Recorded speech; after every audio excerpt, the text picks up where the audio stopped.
मलाई के हैन यो तातो तातो आलुको बोक्रा छोडाउन र चिसो आलुको बोक्रा छोडाउनमा पनि के लेसन छ जस्तो लाग्छ के।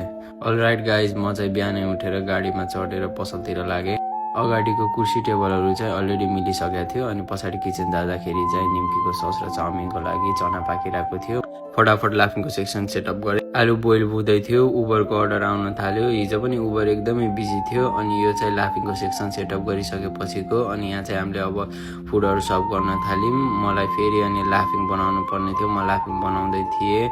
अनि त्यसपछि फुल्कीको मसला पनि बनाउनु पर्ने थियो। जहिले पनि इजिएस्ट वेबाट काम गर्न थाल्यौँ भनेपछि हामीलाई पछि गाह्रो हुन्छ, तर पहिला हल्का इफोर्ट लाएर हल्का गाह्रो भएर काम गरेपछि पछि चाहिँ इजी हुन्छ। त्यही भएर हल्का आलु तातो हुँदाखेरि नै छोडाउँदाखेरि सजिलो हुन्छ, चिसो भएपछि एकदमै गाह्रो हुन्छ।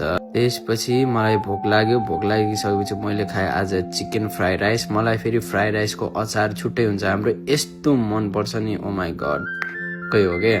अनि त्यसपछि मलाई आज फेरि यति धेरै सामान ल्याउनु पर्ने थियो, म कुदै थिएँ क्या। अनि किमा लिएर आएँ अनि त्यसपछि फेरि एकछिन बिजी हुन थाल्यो।